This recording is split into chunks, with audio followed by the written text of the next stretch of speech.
There is a book sitting on my desk right now. It doesn't look like much from the outside. Plain cover, simple font, just a name and a title. William and Catherine, The Intimate Inside Story by Russell Myers. I picked it up on a cold morning in late February of this year, 2026, when it first hit the shelves in the UK. I wasn't expecting much, honestly. We've had so many royal books, so many explosive revelations that turned out to be nothing, so many breathless promises of access that dissolved into recycled quotes and old photographs. But I kept reading, and I didn't stop. Because this one felt different. It felt like something had shifted, like someone had finally been allowed inside a room that had always been locked, not all the way inside. Not enough to see everything, but enough. Enough to understand that the story we thought we knew about William and Catherine, the fairy tale, the perfect couple, the golden future of the British monarchy, that story was always missing something. It was missing them. The real them, the private them, the two people behind the titles and the waving and the perfectly pressed clothes and the careful, measured smiles. And that's what this is about. Not the headlines, not the gossip, not the salacious stuff that gets repeated on tabloid front pages for a week and then forgotten. This is about who William and Catherine actually are, how they got to where they are, what it cost them, and what it means not just for them but for all of us watching. So let's go back to the beginning. The year is 2001. St. Andrews, Scotland, a small university town on the east coast of the country, cold winds off the North Sea, cobblestone streets, the kind of place where the buildings are older than most countries and where the silence on a Sunday morning feels almost sacred. A young man arrives in September. He's 19 years old. He's been to Eton, which is the kind of school that practically has its own postcode on the map of British privilege. He's tall, broad-shouldered, still carrying the particular awkwardness of a boy who grew into a man slightly faster than he expected. His name is William Arthur Philip Louis. Though everyone except the palace staff and the press photographers who follow him everywhere, just calls him William. He's the son of a prince and a princess. He's the grandson of the Queen. He is, in the most literal sense possible, royalty, second in line to the throne. One day, perhaps, king. And he is absolutely terrified. Not of St. Andrews. Not of the lectures or the tutorials or the student halls or the other freshers who are all figuring out the same things he's figuring out. He's not even particularly terrified of the security detail that travels with him, 2 or 3 paces back, always visible, never quite invisible enough. What he's terrified of, if you read between the lines of what Myers later uncovers, is this: being known only as a prince. Going through 4 years of university and coming out the other side having made connections that were never quite real. Friendships built on what people thought he was rather than who he was. He'd grown up with that. He knew what it looked like, what it felt like. He didn't want more of it. So those first weeks he was careful, measured, watchful. He studied people, watched how they moved in rooms, how they spoke when they thought nobody important was listening, who laughed too hard at things that weren't funny, who was performing, who was real. That's what his close friends from that period say, decades later. That William had this quality even as a teenager, this almost uncomfortably accurate radar for authenticity. He could tell almost immediately whether someone was genuine. And then there was a fashion show. March 2002, a charity fashion show organized by the Student Union. One of those events that everybody at a small university attends, because there is genuinely nothing better happening that evening, and the tickets only cost £5. Catherine Middleton walked out on that catwalk. She was 20 years old. She'd grown up in Berkshire, which is not Eton and not royalty and not any of the world that William had been born into. Her parents ran a party supplies company called Party Pieces. They were comfortable but not aristocratic. They were warm, functional, close-knit, the kind of family where Sunday dinners actually happened and where nobody had a private secretary. She wore a dress. Some accounts say it was sheer, some say it was simply striking. Whatever the details, what every account agrees on, including Myers' biography, is that William leaned over to his friend that night and said something. The exact words have been debated. They've been repeated and adjusted and slightly embellished in different tellings over the years. But the meaning, the core of it, was simple and uncomplicated and almost painfully human for a future king. He said she's beautiful. That was it. That was the beginning. What happened next was slow. And slow is actually the most important word in understanding William and Catherine's story. The part that gets lost when people rush to the proposal and the wedding and the glamour of it all. They were friends first, genuinely friends. They lived in the same student hall, Sally's, St. Salvator's, during their first year. They had mutual friends. They sat in the same common rooms and ate at the same tables and navigated the same social circles. And somewhere in the ordinary, unremarkable fabric of student life, in the cramped kitchens and the 2 a.m. conversations and the borrowed textbooks and the shared stress of approaching exam season, something grew. It wasn't announced. It wasn't presented to the world. It happened quietly, privately, in a town small enough that most of the people who knew them simply accepted it as fact before anyone had formally said anything at all. By the end of their second year, they were together. But here is the thing about being in a relationship with the future King of England, and it is a thing that Meyer's biography captures with unusual honesty. You can never really just be together. Not in the way that ordinary people are together. Not in the way where you can walk across a campus on a Tuesday afternoon holding someone's hand without thinking about what lens might be pointed at you. Not in the way where an argument is just an argument, not a story. Not in the way where your private life is simply private. The press was circling from the beginning. Not ostentatiously, not always. Sometimes it was subtle. A car parked just a little too long on the wrong street, a camera at the edge of a public event, a blurry photograph that appeared without warning in a weekend supplement. But the surveillance was constant, and Catherine felt it in a way that is very difficult to explain to someone who has never experienced it. She hadn't signed up for this, or at least she hadn't understood fully what signing up meant until she was already in it. There's a difference between knowing something in the abstract. Yes, he is a prince, yes, there will be press, yes, you understand. And understanding it in your stomach, in the way your shoulders tense when you enter a room, in the particular exhaustion of never quite being able to switch off. Meyer speaks with people who knew Catherine during those years. Friends. People who watched her navigate the gap between the girl from Berkshire and the girlfriend of the heir to the throne. And what they describe is someone who was fundamentally warm and grounded and thoughtful, but who was also learning, in real time, with no guide and no manual, what she was walking into. Her mother, Carol, was critical to this. Myers writes about Carol Middleton with a clarity that is worth paying attention to, not as a pushy parent or a social climber, which is how the tabloids sometimes painted her, but as a genuinely steady and perceptive woman who understood her daughter's situation perhaps better than anyone and who worked quietly, consistently, to keep Catherine grounded. Carol was a North Star. When things got confusing, and they did, often, Catherine could call her mother and hear a voice that had nothing to do with palaces or protocol or public perception. A voice that was just her mum. That mattered enormously, more than it probably sounds. The years at St. Andrews passed. They were not perfect years. Nothing about youth is perfect, that's the whole point of it, the mess and the learning and the figuring out. But by most accounts, those years were something close to the happiest of William's adult life.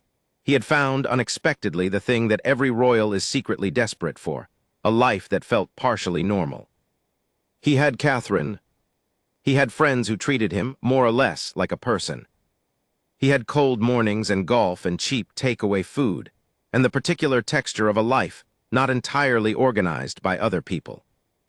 And then they graduated, in June 2005, and everything changed. Because university has this quality, it is a container.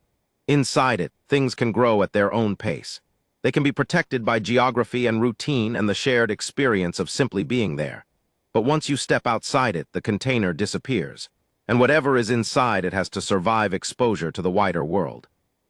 William and Catherine's relationship survived, but not without cost. The period between graduation and their engagement, 2005 to 2010, was years of real strain. 5 years during which they were together, and then not together, and then together again.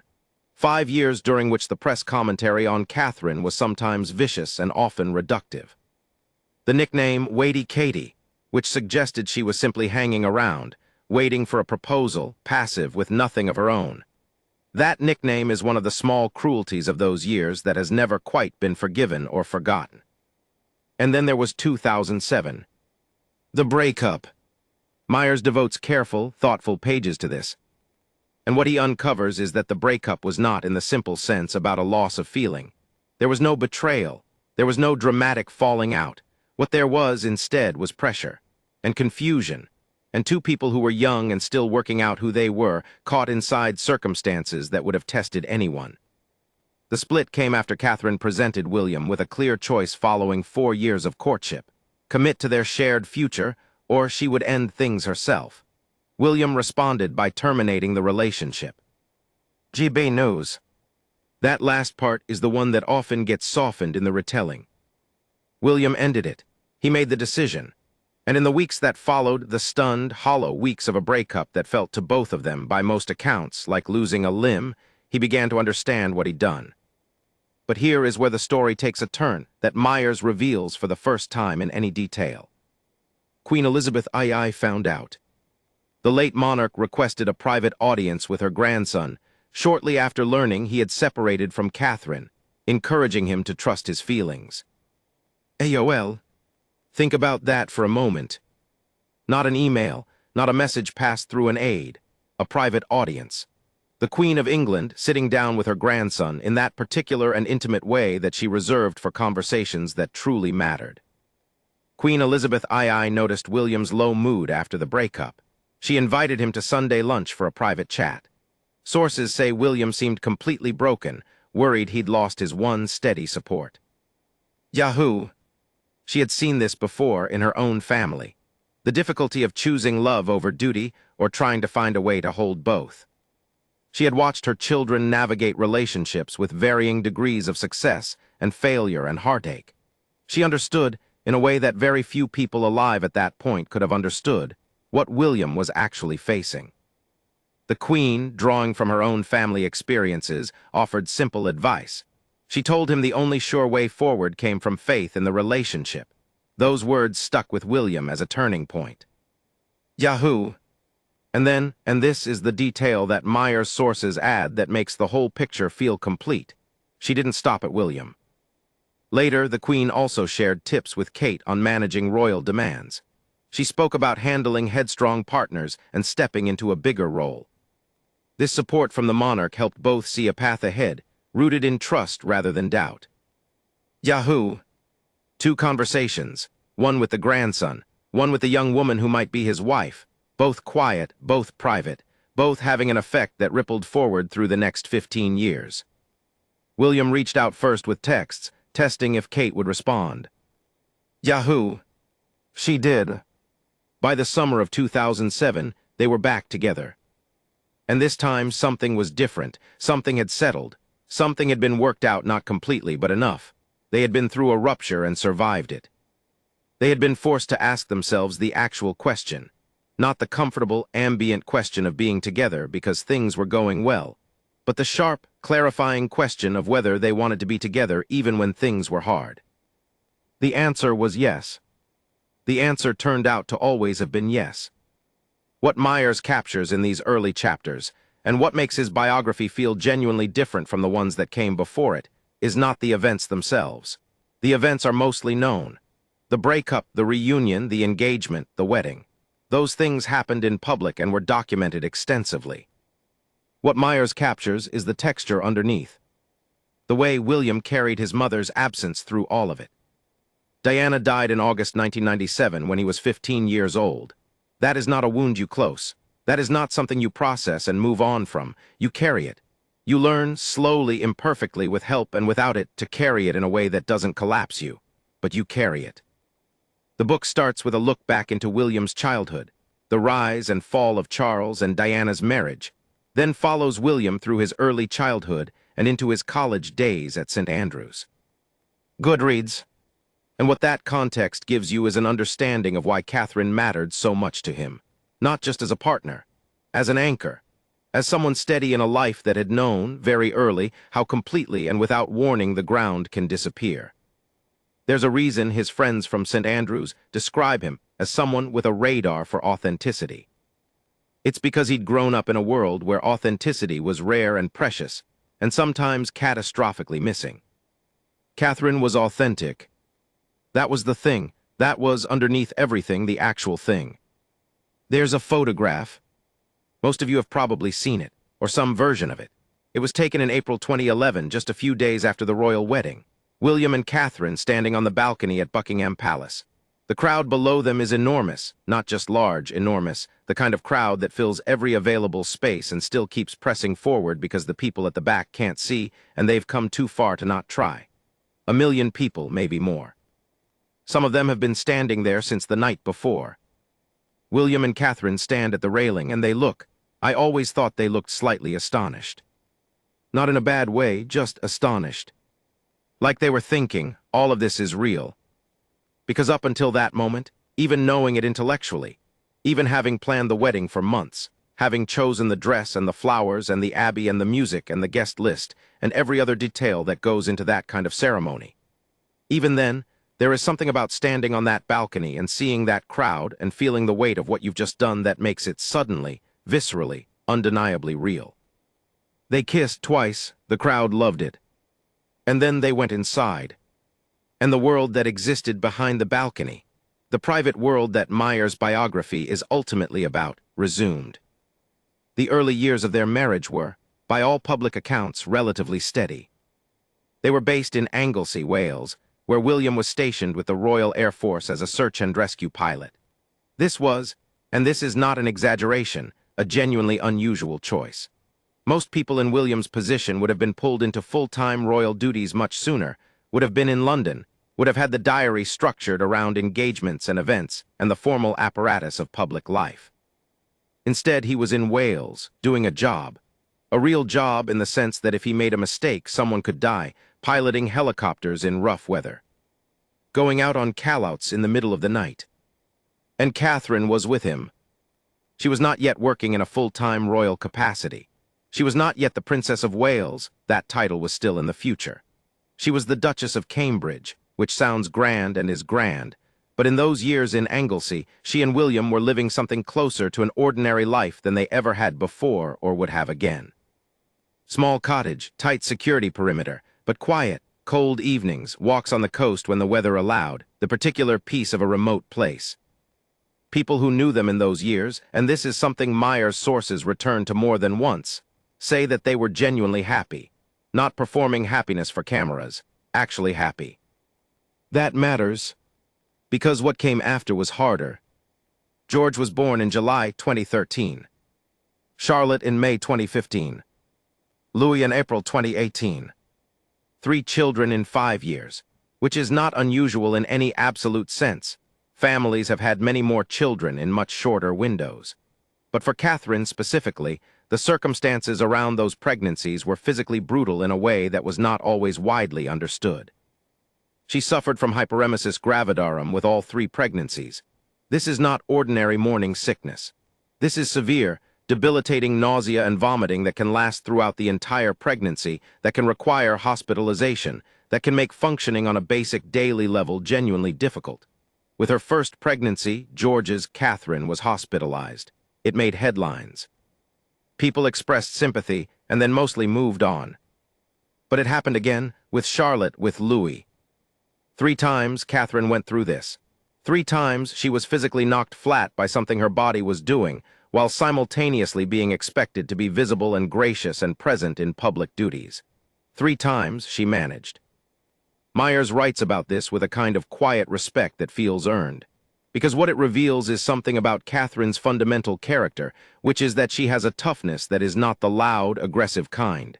It's the other kind, the kind that doesn't make a fuss, the kind that simply continues. The years of the Cambridge period, when William and Catherine bore that title, were years of building. They were building something deliberately, consciously, thoughtfully. Not just a family, though that was part of it. They were building an approach to royal life, a way of doing this job, and it is a job, whatever else it is, that felt authentic to them rather than simply inherited. The biography provides an unprecedented glimpse into their private lives, highlighting the couple's resilience and dedication in the face of adversity, and presenting a deeply personal perspective on how the events the prince and princess have weathered together will shape their vision for a modern monarchy. Penguin Books, what Myers calls the Cambridge Way, Never before told context about the forming of the Cambridge Way was this approach. Their specific philosophy developed between them about what their version of royal life should look like. Simon and Schuster, and it had several components. The first was the children. William and Catherine were insistent, fiercely, quietly insistent, about something that might seem obvious but is actually quite radical in royal terms, that their children would have a childhood, a real one. Not a ceremonial one, not a life organized around photo opportunities and public appearances, but an actual childhood with school and friends and privacy and the ordinary textures of growing up. George at a state school, Charlotte and Louis too. The palace initially raised eyebrows. This was not how it was done, but William and Catherine didn't budge. The second component was boundaries. Specifically the boundaries they drew around their private life. Not everything would be public. Not every milestone would be announced. Not every holiday would be photographed. They would share what they chose to share, and the rest, the dinner table, the bedtime routines, the small joys and ordinary arguments of a family just trying to live, the rest would remain theirs. The press found this frustrating. Some sections of the public found it frustrating. But William was particularly immovable on it, and the reason isn't hard to understand when you remember who his mother was.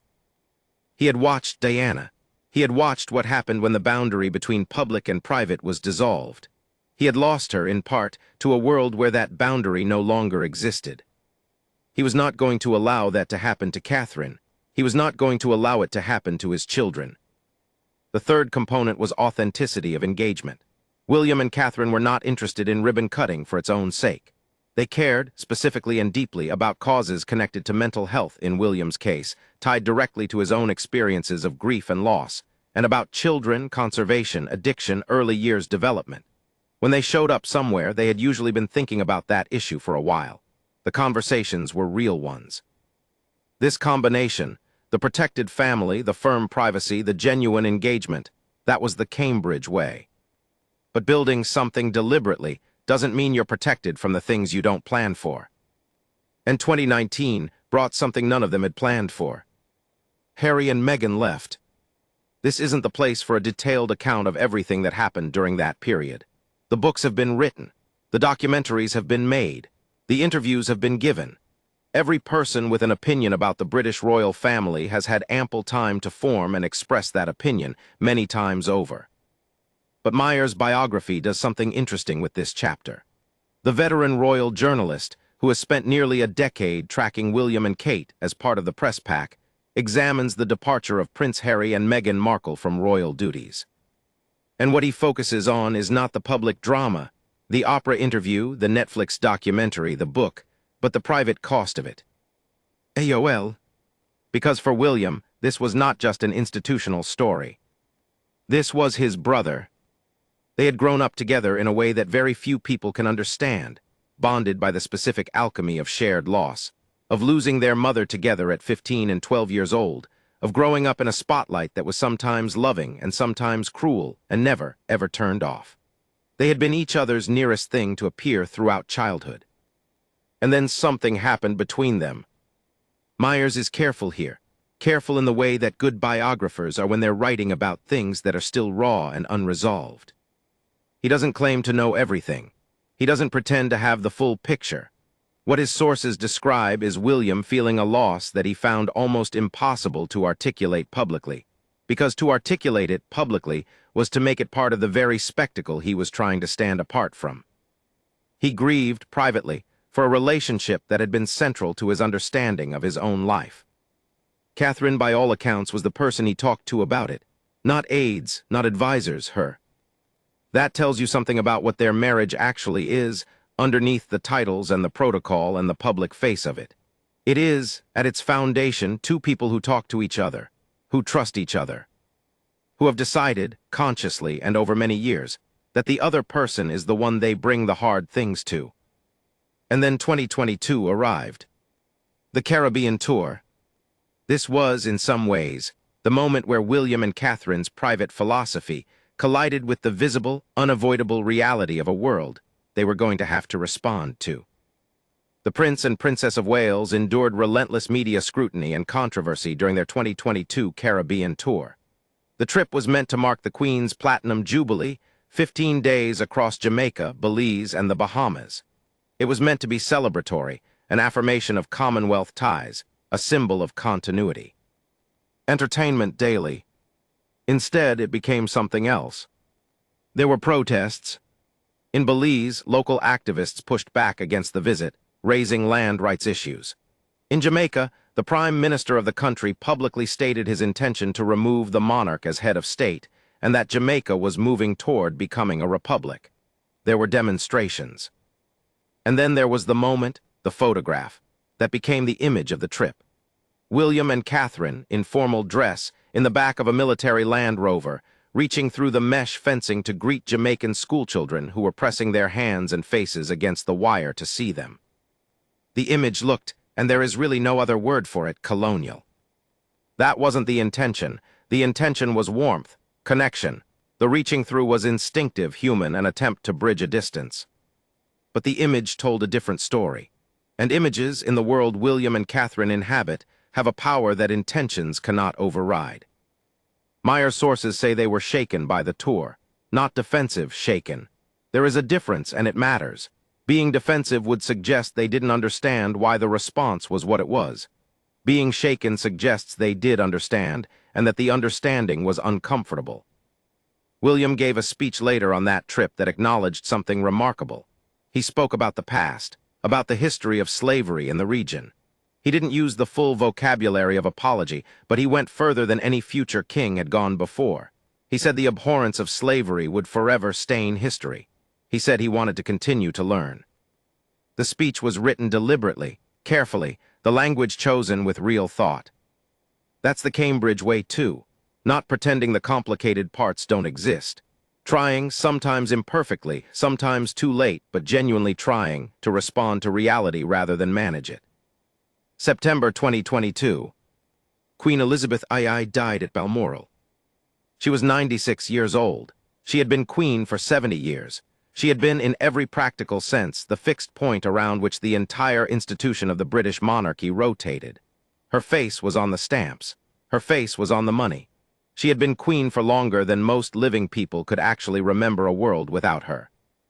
When she died, everything changed simultaneously, and nothing changed immediately. The machinery of monarchy kicked in. Charles became king.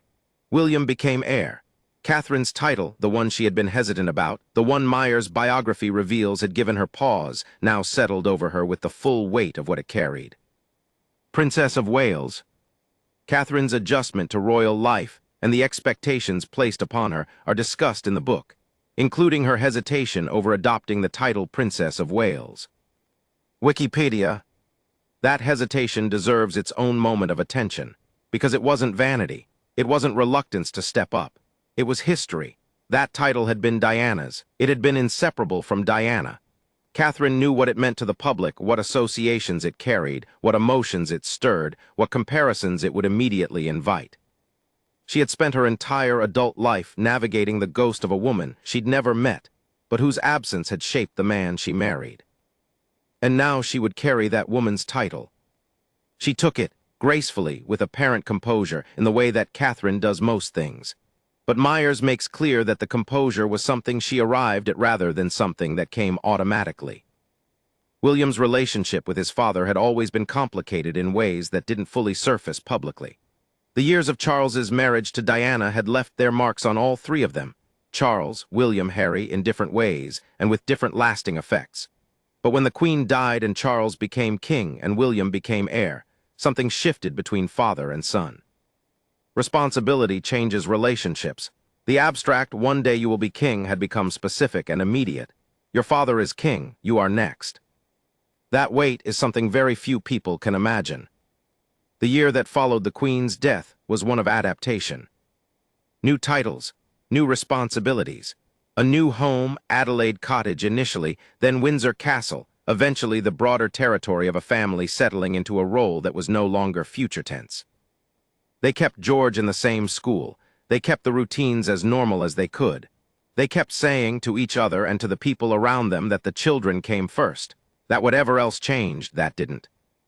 William revealed how hard the year had been, with Kate undergoing treatment at the same time as King Charles faced his own cancer diagnosis. But that is getting ahead of the story.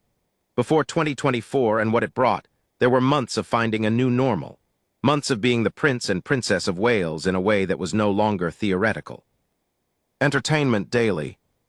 Meyer's biography pays attention to the small things during this period. The way they organized their public schedule. The causes they chose to elevate. The decisions they made, quietly, without fanfare, about what kind of king and queen they were going to be. Myers expressed his belief that there is far more to the couple than public appearances suggest. And in this period, 2022 into 2023, that belief starts to have real texture, because you can see them choosing, making deliberate choices, not just reacting to events but shaping, as much as anyone can, the direction of their own story. AOL. Catherine takes on new patronages. She deepens her work around early childhood development, specifically the first 5 years of life and their impact on long-term outcomes. This is not a celebrity cause in the ordinary sense. It is policy-adjacent, research-grounded, genuinely engaged. She gives speeches that are specific and substantive. She commissions research. She meets with scientists and policymakers, not just for photographs, but for actual conversation. William gets more vocal on the environment. He launches the Earthshot Prize, which is his attempt to put serious money and serious attention behind climate solutions. He travels. He speaks. He uses the platform in a way that is clearly his own rather than inherited or assigned. They are building something, still building. And then January 2024 happened. Catherine disappeared from public view. For months, nobody outside the innermost circle knew why. The palace said planned abdominal surgery. Successful, recovering, expected to return to duties after Easter. But she didn't return after Easter, and the questions multiplied. And then in March 2024, she appeared in a video, outdoor setting, gentle light, composed but clearly carrying something, and she told the world what had happened. Cancer. In 2024, Catherine, Princess of Wales, publicly revealed that she had been diagnosed with cancer and was undergoing chemotherapy. The type of cancer was not revealed. Encyclopedia Britannica. She was 42 years old. She had 3 children, aged 10, 8, and 5. She had a husband who was simultaneously managing his own dread and his own grief, and the relentless demands of a public role that does not pause for personal catastrophe. And she sat in front of a camera, and she told the truth. In a way that was, by any measure, extraordinarily brave. Not because the words were dramatic. They weren't. They were quiet, measured, careful. She explained what she was going through in enough detail to answer the questions without revealing everything. She thanked people. She asked for privacy. She said she was taking things one day at a time. But underneath the composure, audible in the slight catch of breath, visible in the stillness with which she held herself, was someone going through something genuinely frightening. The world largely responded with something that surprised even those who'd expected sympathy. It wasn't just sympathy. It was recognition. Something about how Catherine handled this, the directness of it, the lack of self-pity, the decision to tell the truth on her own terms rather than have it discovered, resonated with people in a very human way. Kate chose to share the news publicly in March, before stepping back from royal duties to prioritize her treatment and recovery. Entertainment daily. And William. What about William? Speaking candidly in late 2024, Prince William revealed just how hard the year had been, with Kate undergoing treatment at the same time as King Charles faced his own cancer diagnosis. Talking to reporters in South Africa, William said, "It's been dreadful. It's probably been the hardest year in my life. I'm so proud of my wife. I'm proud of my father for handling the things that they have done." Entertainment daily. The hardest year of my life. From a man who lost his mother at 15. Think about what it takes to say that. I want to tell you about a morning in early 2025. You won't find it in any newspaper. It wasn't photographed. There was no press release and no official statement and nobody on a briefing call telling journalists what to expect. But multiple sources close to the family, the kind of sources who speak carefully and in the conditional and who never attach their names to anything, have described something of what those months were like. The months when Catherine was in treatment and William was holding everything together, or trying to, and the children were at school and needed to know that something was wrong without knowing how wrong. And the palace was being managed with its usual meticulous attention to optics, while inside it, a family was just trying to survive. Here is what I imagine, based on everything Meyer's sources describe, and I want to be clear that what follows is informed imagination rather than documented fact. It is what the facts point toward when you hold them up to the light. I imagine a morning, early, before the children are awake. Maybe 5:30, maybe 6, that particular hour when a house is its most honest because everyone in it is still asleep and the day hasn't started performing yet. William makes tea. He makes it in the way that people who know how to make tea make it properly in a pot with the right amount of waiting. He brings 2 cups somewhere, maybe their room, maybe the kitchen. He sits down. And they just sit. Not talking about treatment schedules or palace calendars, or what the children need to know, or what the press is saying, or what King Charles's own diagnosis means for the institution. Just sitting, drinking tea in the early morning, being 2 people in a house. I imagine this because it's the only version of their life that makes sense when you look at everything else. The everything else, the titles, the duties, the protocol, the history, the weight of an institution that has been functioning in one form or another for 1,000 years. All of that is real. But it doesn't account for the fact that they have stayed together, that they found each other in the first place and chose each other repeatedly and are still choosing each other now. That kind of staying only happens in small rooms, in ordinary moments, in the accumulated weight of 10,000 unremarkable mornings. Tea in the early light. In January 2025, Catherine posted on social media. The words were simple. She'd finished chemotherapy, her cancer was in remission. In January 2025, she posted on social media that her cancer was in remission. Encyclopedia Britannica. 3 words in remission, and the world exhaled. Not because Catherine is a celebrity in the pop culture sense, though she is in a way. Not because her role is merely symbolic, though it has symbolic dimensions. But because, and this is something Meyer's biography touches on without quite spelling it out, she had become, over the years of her public life, someone people actually cared about. Not in the transactional way of following a famous person. In the older, stranger way of genuinely hoping someone is okay. She came back to public duties gradually, carefully, a few events, a few engagements. She looked different in the way that people who have been seriously ill often look different on the other side of it. Not worse. Different. A certain kind of quality around the eyes. The particular expression of someone who has been somewhere and come back and knows now something they didn't know before. What does illness do to a person who already understood that life is fragile? Because Catherine, and this is something her biography illuminates, the parts of it that go back to childhood, Catherine had always been someone who didn't take things for granted. She'd grown up in a family that valued warmth over ostentation. Her parents, Michael and Carol, had built their business from nothing and raised their 3 children with the particular solidity of people who knew that comfort was something you created rather than something you assumed. She brought that quality with her into everything, including her marriage. But illness has a way of sharpening what was already sharp. The patronages she returned to with more urgency. The conversations she had more carefully. The time with her children, George now approaching his 12th birthday, Charlotte 10, Louis 7, that time became, if anything, more intentional. Meyers doesn't have access to the breakfast table or the school run or the Saturday afternoons at home. Nobody does.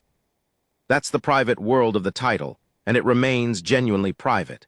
But what his sources convey obliquely is a family that came through something difficult and came through it together, and that the coming through mattered. Let me talk about William for a moment. Not as future king, though he is that. Not as the heir to an institution, though he is that too, just as a man. There's a thing that happens to men who are raised inside a system that treats emotional expression as weakness. It's a particular kind of training, sometimes explicit, often just atmospheric, absorbed through 1,000 small signals. That teaches you that vulnerability is dangerous, that feelings are private to the point of invisible, that the correct response to pain is to contain it. William grew up inside one of the most formidable systems of that kind in the world. The British royal family is not famous for its emotional openness. His father's generation, the generation shaped by the particular coldness of the 1950s and 1960s and the relentless demands of public duty, that generation did not make it easy to feel things openly. And William had a mother who felt things very openly, very publicly, sometimes catastrophically publicly, and who was punished for it in ways that left permanent marks on the institution and on her sons. So he learned to contain, to manage, to present a public face that revealed almost nothing while the private person behind it, the one who texted an ex-girlfriend tentatively after a breakup, the one who sat with his grandmother over Sunday lunch in a state his sources describe as completely broken, that private person was doing something much more complicated. What Catherine has given him, and this is the part of their story that Myers captures perhaps better than any other biographer has attempted, is permission. Permission to be the complicated person. Permission to feel things. Permission to sit in a room and not be the future king and just be William, who lost his mother young and who sometimes gets it wrong and who is, underneath everything, trying.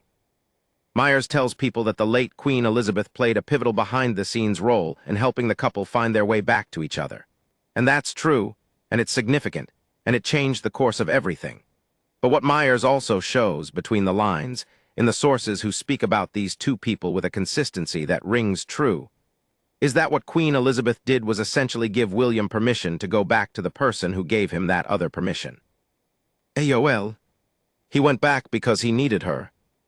Not in a weak sense, not in a dependency sense, in the truest sense of needing, the way you need someone who sees you accurately and doesn't flinch. There's a chapter in Myers' biography about what he calls the architecture of their public life. It's a slightly formal term for something that's actually quite simple. It means how they've chosen to organize what they show and what they keep, the walls they've built, the windows they've allowed. The windows are small, but they're carefully chosen. Catherine's cancer announcement was a window, one she chose to open herself on her own timeline in her own words. The video had a particular quality to it, not studio-polished, not overproduced, the kind of quiet outdoor setting that said I chose this rather than this was staged. She controlled the frame. She controlled the words. She decided what would be visible and what wouldn't. William's statement about 2024 being the hardest year of his life, that was a window too. He didn't have to say that. He could have given a careful, managed non-answer of the kind that royal households produce with industrial efficiency. Instead, he said something true. He said something that every single person who has ever watched someone they love go through cancer treatment, watched them struggle, watched them fight, felt the specific helplessness of being someone who can do almost nothing. Every one of those people heard it and recognized it instantly. It's been dreadful. Those 3 words did more for public understanding of William as a human being than a decade of carefully managed engagements. Because that's the thing about windows. You only need a small one to let in a lot of light. Myers' biography is not, ultimately, a book about scandal, which might disappoint people who came to it hoping for revelation in that specific sense, the kind of revelation that burns and damages and overturns. It is instead a book about endurance, highlighting the couple's resilience and dedication in the face of adversity. The biography presents a deeply personal perspective on how the events the prince and princess have weathered together will shape their vision for a modern monarchy, as they set out to secure its future. Penguin Books Australia. And endurance is, in a strange way, more interesting than scandal. Because scandal is easy to understand. Someone does something wrong or surprising and you react to it and then it recedes. Endurance is different. Endurance requires an accounting, an actual reckoning with what it costs over a long time to stay in something. What has it cost William and Catherine? The question sounds strange because the obvious answer is nothing. Look at their lives, look at their resources and their position and their beautiful home and their extraordinary access to everything. But cost isn't only measured in material terms. The cost is the loss of a childhood that was genuinely his own. For William, the bill for being born who he was came due almost immediately. The loss of his mother, the relentless scrutiny, the specific loneliness of being around people all the time and being truly known by almost none of them. The cost for Catherine is the years of being watched before she was ready to be watched. The way the press treated her before the wedding, the Waity-Katie phase, which was a way of saying, your value is contingent on whether he chooses you, you have no value of your own. She had to build a sense of herself, a solid, grounded, durable sense, under those conditions. That's not nothing, And then the cost of the past few years. Harry's departure and what it meant for William. The Queen's death and what it meant for both of them. The Caribbean tour and its uncomfortable lessons. And then the illness, Catherine's and King Charles's overlapping it, which came at them from a direction they couldn't have anticipated and demanded a kind of strength that has nothing to do with titles or protocol or training. All of that is cost. And they paid it. And they're still here. This is the first joint biography of the couple in over a decade. The decade since the last one was written has brought enough material for 3 biographies. Maybe 10. The public chapters are enormous. The wedding, the children, the Queen's death, the break with Harry, the illness. Those chapters are known. Penguin Books Australia. But what Myers reaches for, and sometimes achieves, is the private thread running through all of it. The thread is simply this: 2 people chose each other. They chose each other when it was uncertain, when William was a prince with all the complications that implied, when Catherine was a girl from Berkshire who couldn't have fully understood what she was walking into. They chose each other when it was broken, 2007, the breakup, the texts afterward, the slow finding their way back. They chose each other through the weight of an institution that can absorb individuals entirely if you let it. They chose each other through the most frightening year of their marriage, the year of the cancer and the treatment and the fear that things might go differently than they did. They are still choosing each other. That's the private world that no biography can fully penetrate. It's behind the window that isn't a window. It's in the rooms that don't get described. It's in the 10,000 ordinary mornings, the tea, the school run, the argument about something completely trivial, the making up, the going to bed, the starting again. Myers' book gets closer than any previous account. But the closest anyone will ever get to the real story of William and Catherine is the story that only they know. I want to end where I began.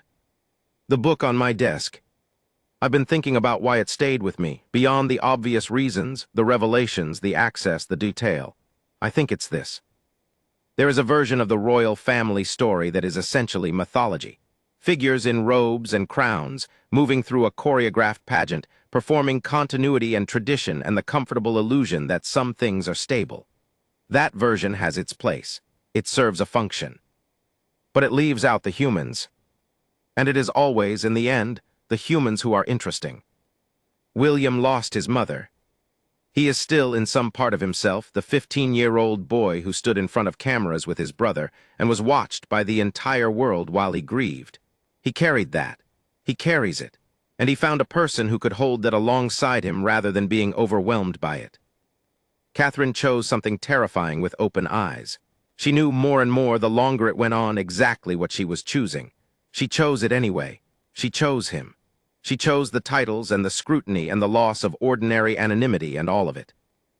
And then she got sick. And she got through it. And she is standing on the other side of it with a clarity that comes through even in the carefully managed glimpses the palace allows.